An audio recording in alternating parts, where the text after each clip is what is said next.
The Old Man. The Old Man is a rotting sadist who slips through walls and erases people like they were never real. I don't even know what this thing is. A demon, a memory, mold with intent, your house, your bones, your goddamn reality. He leaks into all of it like wet basement air that knows your name.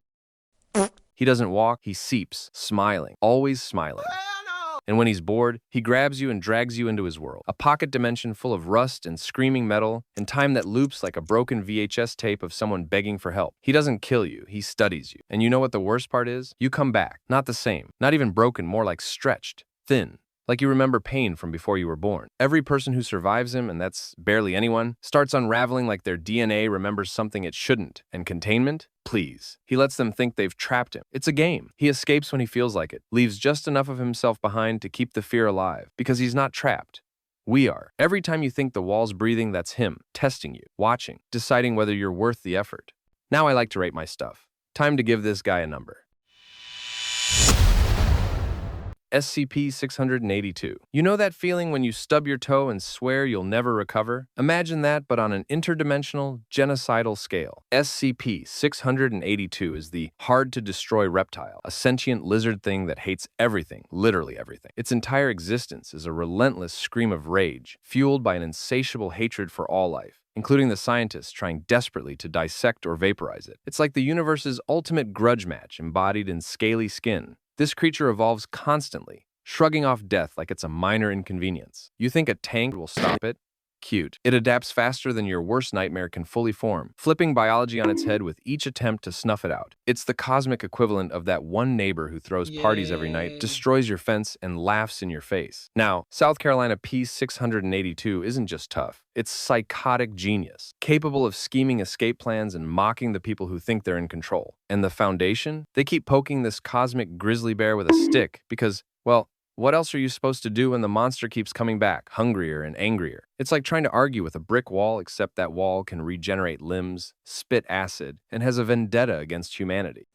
Please don't let this thing wake up. Honestly, South Carolina P-682 is the perfect embodiment of pure, unfiltered chaos, wrapped in a scaly, hateful package that will haunt your sleep if you let it.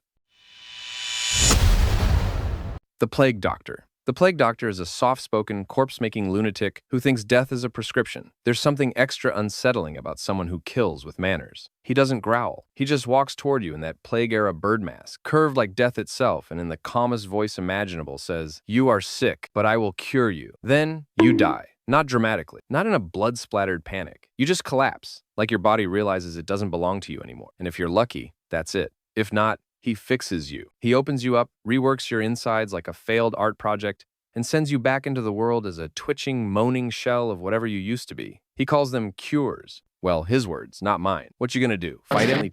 What's worse is that he genuinely believes he's helping. There's no cruelty here, no joy, just obsession, the cold, methodical kind. The kind where he whispers to your corpse like he's reading a bedtime story.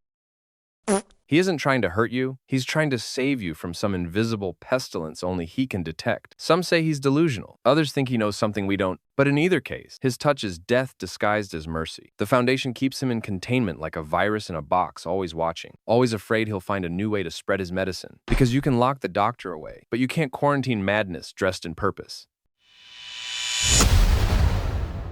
SCP-001, the Gate Guardian. Imagine a flaming, towering angel wielding a sword so bright it could blind you, and it doesn't care about your excuses. This celestial nightmare stands at the threshold of something so massive and terrifying that even the Foundation is too scared to poke it. The Gate Guardian doesn't just guard a door, it is the door. Cross its path and you're incinerated, vaporized, erased like you never existed with zero warning. It's the universe's brutal bouncer who won't let anyone in, no exception. Its very presence warps reality, making scientists question if what they're seeing is divine wrath or cosmic horror. There's no bargaining with this fiery sentinel, just the raw, cold truth that some forces are meant to be left alone, and if you don't, you get burned. And the worst part? Nobody really knows what it's guarding or why. The mystery just hangs there like smoke, choking everything, reminding you that some doors are locked for a reason, and the key is probably your extinction.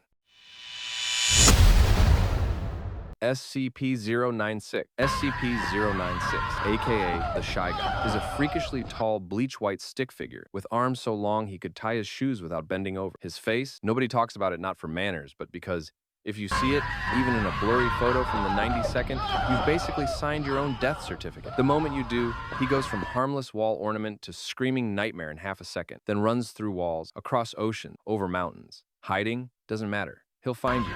When he does, you're gone instantly. No fight, no drama, just deleted.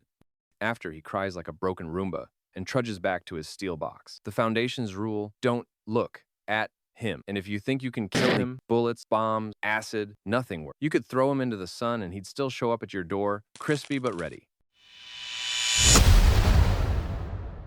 SCP-939. SCP-939, also called With Many Voices, is a pack-hunting nightmare dressed like a discount dinosaur. Except instead of teeth being its scariest feature, it's what comes out of its mouth, your voice, or your friend's voice, or anyone it's already eaten. Yeah, it lures you in with familiar calls for help, perfectly imitating someone you trust. You walk toward the sound, heart pounding, and before you realize the smell of ammonia means death, it's already behind you.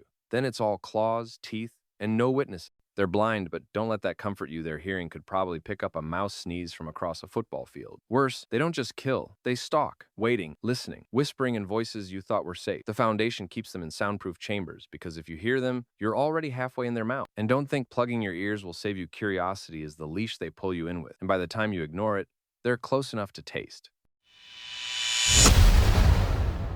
SCP-610. SCP-610, nicknamed the Flesh That Hates, is what happens when a zombie plague decides being subtle is boring. It starts with a patch of skin infection, then it spread, not just on the host on walls, floors, ceiling. Entire villages turn into one pulsing, meaty landscape, like someone remodeled the world in raw steak. The infected don't just rot, they change. Oh, hell no! Limbs multiply, faces split into too many mouths. They'll crawl, stagger, or fuse into the walls themselves, their muffled screams leaking through the meat like a horror movie sound effect stuck on loop. You can burn it, blast it, bomb it, it still grows back. Slower maybe, but patient. And the worst part? The closer you get, the louder it feels. Not just noise and awareness, like the infection itself is watching you. Curious if you'd make a nice addition to the decor. The Foundation's advice? Quarantine everything, then quarantine the quarantine. Because once the Flesh That Hates starts spreading, it doesn't stop. It doesn't bargain. And it doesn't care who you were before you became another red twitching patch on its wall. The Broken God, also known as Mekhan, isn't just an SCP, it's a whole religion's fever dream. Picture a machine so vast, so impossibly intricate, that when it shattered, the pieces scattered across the world like divine shrapnel. His followers, the Church of the Broken God, aren't out here singing hymns or passing around collection plates. They're scouring the earth for gears, pistons, and chunks of godlike machinery, convinced that if they bolt him back together, he'll rise again. And here's the kicker. They're not talking metaphor. They mean literal nuts and bolts, metal plates fused with flesh, cybernetic improvements to their own bodies so they can be closer to him. Imagine someone showing up at your door with a wrench and saying, "Hey, mind if I replace your arm with a rotary saw? It's for God." Yeah, that's Tuesday for these people. But the theology gets worse. According to them, anything organic is flawed, squishy, weak, destined to rot. Machines, though, eternal, perfect. God's true form is a masterpiece of cogs and steel, and humanity is just a mistake waiting to be fixed. So they fix you with drill, without asking. And the Foundation? They've locked away pieces of this so-called deity. But every time a chunk goes missing from containment, rumors start. Cultists are on the move, hauling divine scrap in the dead of night. You can bet someone's out there trying to rebuild him in a basement full of buzzing power tools. The scariest part? Nobody agrees on what happens if they succeed. Some say, he'll bless the faithful and grind the rest of us into spare parts. Others say his awakening means the end of all organic life, period. And then there are the whispers that he's not even a god at all, just a machine that went haywire, worshipped by people too deep in the madness to see it.